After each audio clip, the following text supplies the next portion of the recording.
नमस्कार, बहुत स्वागत है आप सभी का। लोग टूट जाते हैं एक घर बनाने में, तुम तरस नहीं खाते बस्तियां जलाने में। बस्तियां उजाड़ी जा रही हैं, बस्तियां जलाई जा रही हैं, उखाड़ी जा रही हैं, फेंकी जा रही हैं। हल्द्वानी में जो मंजर है बेहद ही खौफनाक है, बेहद ही डराने वाला है, क्योंकि ये मौसम जो है ठिठुरने वाला है। सर्दी का मौसम चल रहा है, लेकिन वहां पर 50,000 परिवार खुले आसमान के नीचे जिंदगी गुजारने को मजबूर हैं। लेकिन आज हल्द्वानी के लिए थोड़ी राहत भरी खबर सामने आई है। सुप्रीम कोर्ट ने जो घर तोड़े जाने थे उस पर फिलहाल रोक लगा दी है और ये बहुत बड़ी जीत मानी जा रही है। और इसके लिए आपको शुक्रिया अदा करना चाहिए इमरान प्रतापगढ़ी साहब का, जिन्होंने इसको शुरू से उठाया, शुरू से इस मामले को लेकर बहुत ज़्यादा उन्होंने गंभीरता दिखाई और लड़ाई लड़ी।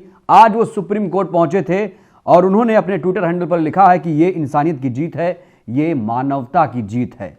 हल्द्वानी के लोगों के सिर से छत नहीं छीनी जाएगी, अस्पताल नहीं टूटेंगे, स्कूल नहीं तोड़े जाएंगे, मस्जिद धर्मशाला नहीं तोड़ी जाएगी। तो वाकई ये बहुत बड़ी राहत भरी खबर है। लेकिन एक दूसरी तस्वीर मैं आपको दिखाना चाहूंगा। ये तो रही हल्द्वानी की बात। मैं उन पत्रकारों के बारे में बात करूंगा जो मनुवादी हैं, ब्राह्मणवादी हैं, जिन्हें इसमें धर्म दिखता है, जिहाद दिखता है।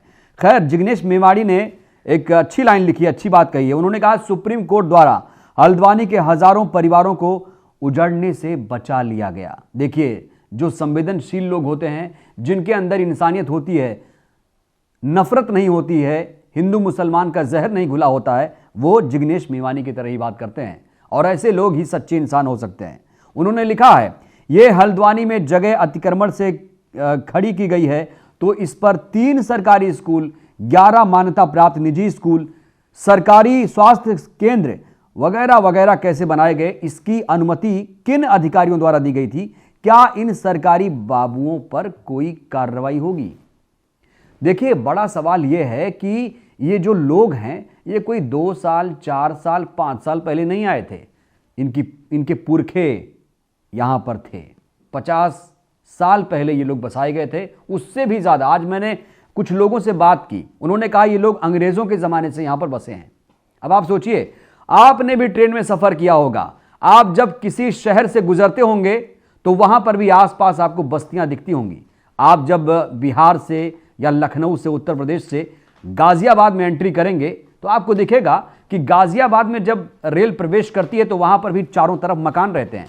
तो क्या वो लोग अवैध रूप से रह रहे हैं?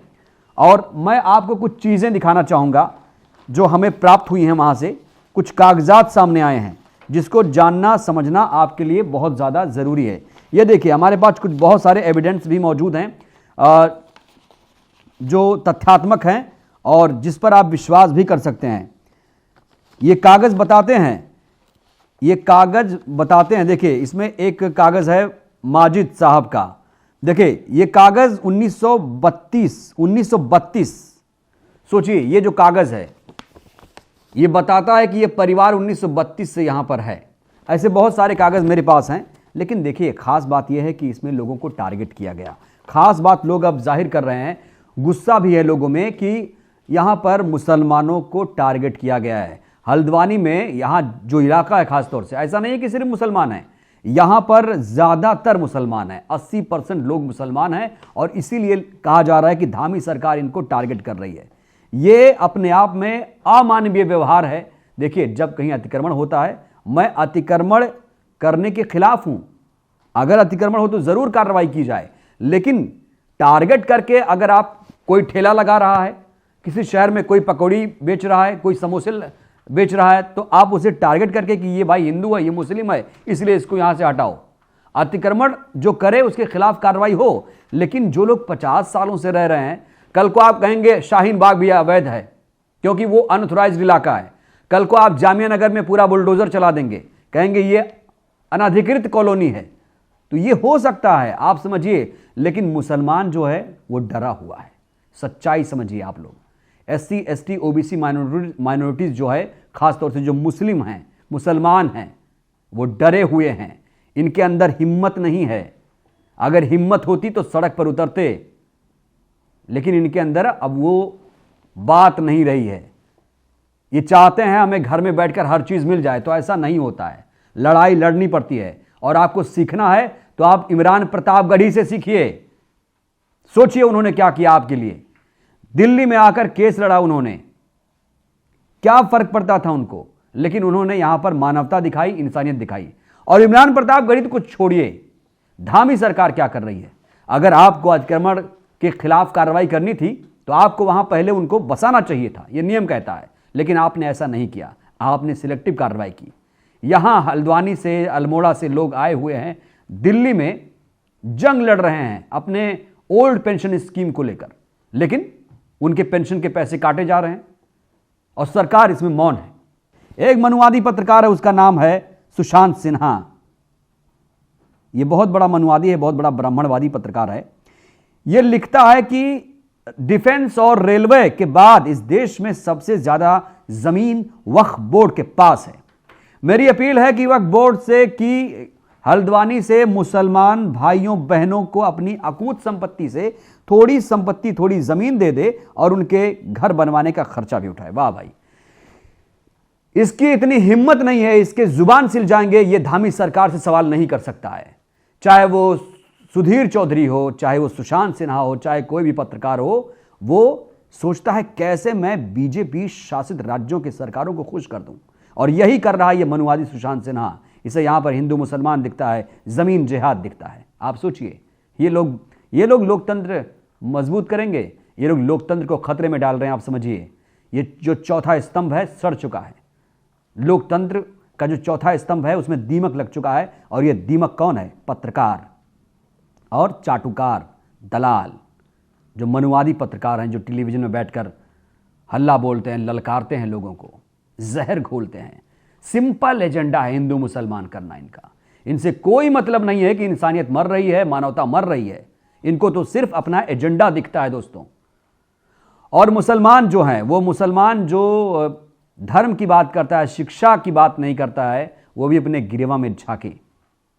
जरूरी है, बार बार मैं बोल रहा हूं कि शिक्षित होना जरूरी है। अगर शिक्षा नहीं है आपके पास तो आप एक मरे हुए समाज को जन्म देंगे, और इससे ज्यादा कुछ नहीं।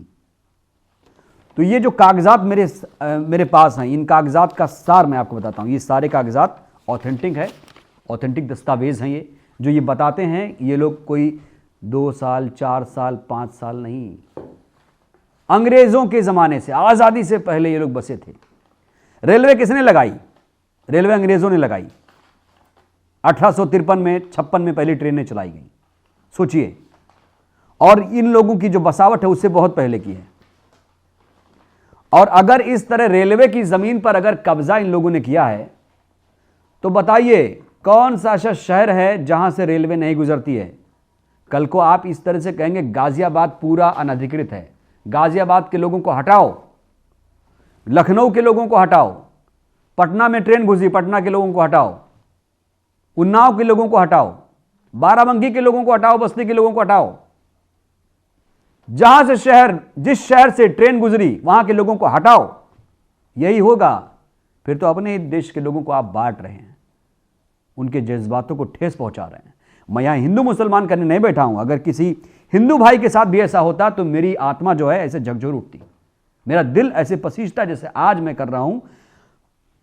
जो सिलेक्टिव कार्रवाई हो रही है वो नहीं होनी चाहिए, और चाहे वो हिंदू हो चाहे मुसलमान हो। कुछ लोग कह सकते हैं कि मुसलमान के साथ हुआ इसलिए ये व्यक्ति ऐसा कह रहा है। नहीं नहीं नहीं, ऐसा बिल्कुल नहीं है। किसी हिंदू भाई के साथ होगा तो इंसानियत क्या है? इंसानियत की परिभाषा क्या है?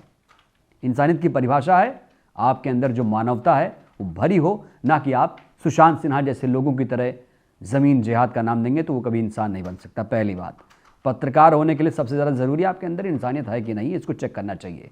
और मनुवादी मीडिया में ऐसा बिल्कुल नहीं है। आप क्या सोचते हैं? आपकी राय का इंतजार रहेगा। शुक्रिया। नेशनल दस्तक की आपसे गुजारिश है कि अगर इसको बचाना चाहते हैं तो नेशनल दस्तक को सब्सक्राइब करने के लिए रेड कलर के सब्सक्राइब बटन को दबाएं, फिर बेल आइकन की घंटी दबाएं। नेशनल दस्तक को बचाने के लिए बहुत जरूरी है कि हर खबर को शेयर करें, लाइक करें, कमेंट जरूर करें।